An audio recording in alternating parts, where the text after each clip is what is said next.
Merhaba değerli arkadaşlarım, kanalıma hoş geldiniz. Bu videoda TikTok canlı yayınlarımda en çok gelen sorulardan birini cevaplayacağım. Sorulan soru da şu: bir erkeğe güvenip güvenmeyeceğimizi nasıl anlarız?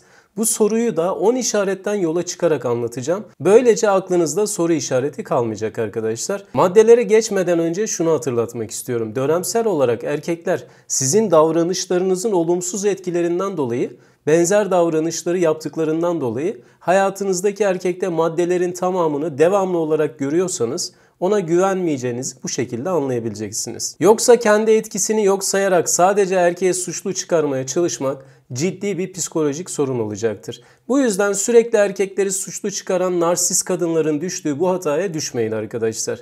Geçelim maddelerimize. 1. Davranışlarında tutarsız ve sürekli bahane bulma eğilimindedir.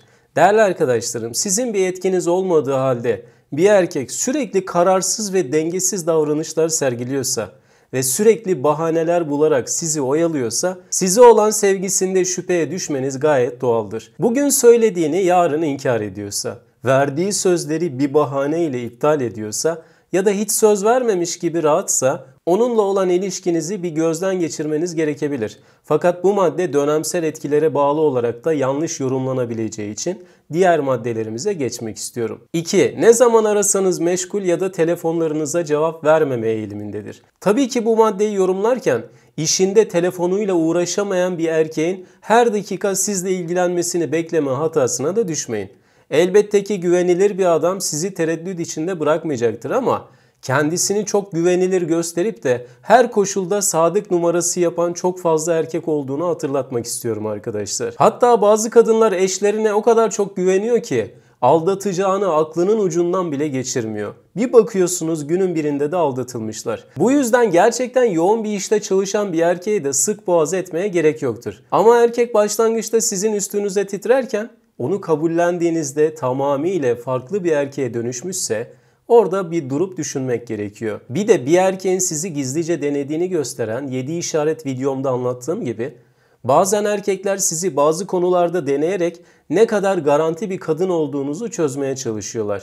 Eğer denendiğinizi düşünüyorsanız o videomu da açıklama kısmına koyacağım arkadaşlar. Mutlaka izleyin. 3. maddemiz sürekli arkadaşlarıyla vakit geçiriyor ve özgürlüğü her şeyden önemliyse. Değerli arkadaşlarım, tek başınayken rahat olan birinin bir birlikteliğe başladığında aynı rahatlığı istemesi kadar bencilce bir istek asla yoktur.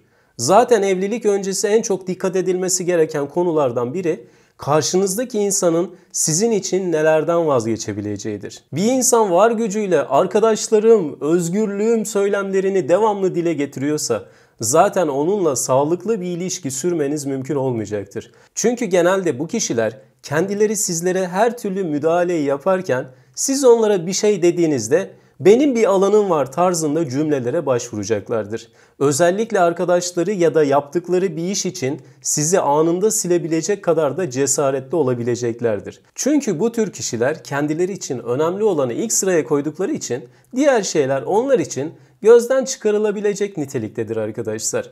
Bu yüzden bir erkek sizi sürekli başkalarından aşağıda tutuyor ve sadece canı istediği zamanda arıyorsa o erkeğe güvenmemekte haklısınız arkadaşlar. Fakat bunu dedim diye ailesini ya da tüm çevresini silmesini bekleme hatasına da düşmeyin. 4. maddemiz bir erkek sizi tüm ailesinden ya da sosyal ortamından gizliyorsa, hatta birlikte fotoğraf atmamak için ayrılmayı bile göze alıyorsa.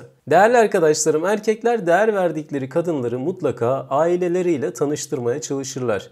Ama her tanıştıran erkeğin de ciddi olduğunu düşünmeyin. Özellikle sosyal ortamından sizi gizleyen, sizden telefon geldiğinde arkadaşları yanındaysa eğer telefonu açmayan ya da sosyal medya hesabında ilişkinize dair herhangi bir iz bulunmayan erkeğe güveninizi bir sorgulamalısınız. 5. maddemiz verdiği sözleri asla tutmaz, hatta buluşmalara gelmeyecek kadar saygısız davranabilir. Değerli arkadaşlarım, güvenilmez insanların en önemli özelliklerinden biri verdikleri sözleri tutmamaları, hatta bu konuda hiçbir mahcubiyet de duymamalarıdır. Bir erkek size verdiği sözleri sürekli unutuyorsa, bir de üzerine böyle şeylerin olabileceğine dair söylemlerde bulunuyorsa ona hiçbir konuda güvenemezsiniz arkadaşlar. 6. maddemiz erkek her konuyu cinselliğe getiriyorsa Konuyu değiştirdiğinizde ya da kızdığınızda sizi cezalandırmaya çalışıyorsa. Özellikle bu konu kadınların devamlı yaşadığı bir konu olduğu için listeye dahil ettim arkadaşlar.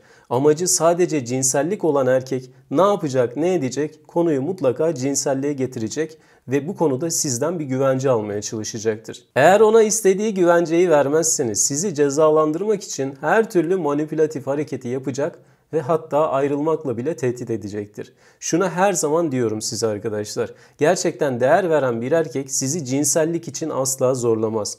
Zorluyorsa bilin ki cinselliği yaşadığında zaten sizi terk edecektir. 7. Hayatınızdaki erkek her gittiğiniz yerde hesabı size ödetiyor. Hatta hızını alamayıp sizden borç para bile istiyorsa. Özellikle maddiyatınız iyi diye sizle birlikte olan ama bunu belli etmeyen erkekler genel olarak kendilerini zamanı olmayan cool erkekler olarak göstermeye çalışıyorlar. Buluşmalara gittiğinizde hesap ödeme zamanı gelince ya tuvalete gidiyorlar ya da cüzdanlarını evde unuttuklarını söylüyorlar. Zaman ilerledikçe sizden küçük küçük borçlar istemeye de başlıyorlar.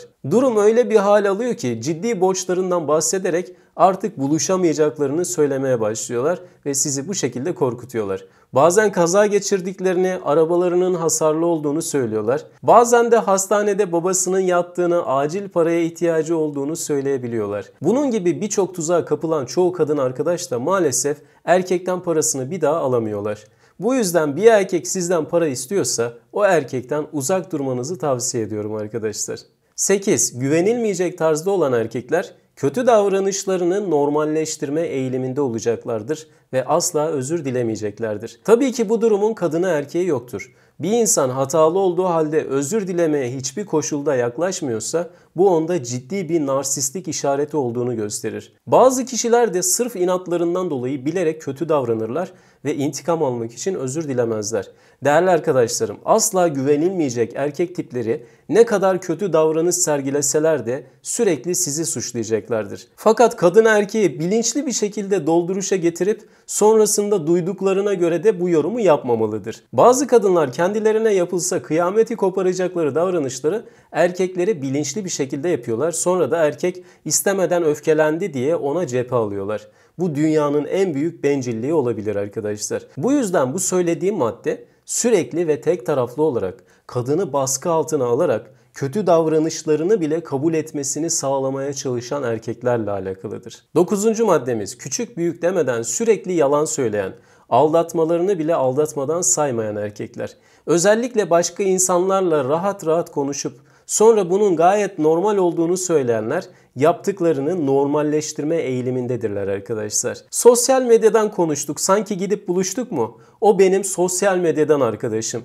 Onu arkadaşlarım aracılığıyla tanıdım ve o şekilde eklemiştim. Benim özgürlüğüme müdahale edemezsin gibi sözleri kullanan kişiler asla güvenilir değildir. Ve bu kişilerle olan ilişkilerinize dikkat etmeniz gerekiyor arkadaşlar. Bu söylediğim maddelerin tamamını sürekli olarak bir erkekte görüyorsanız ona güvenmemeniz gayet normaldir. Fakat kendi etkinizin de bir eseri olarak size ders vermek için bu tarz davranışları sergileyen erkekler de olduğu için tek taraflı bir değerlendirmeye girmeyin lütfen. Bu videomuzun da sonuna geldik arkadaşlar. Bir sonraki videoda görüşmek üzere. Hoşça kalın. Kendinize çok çok iyi bakın. Seviliyorsunuz.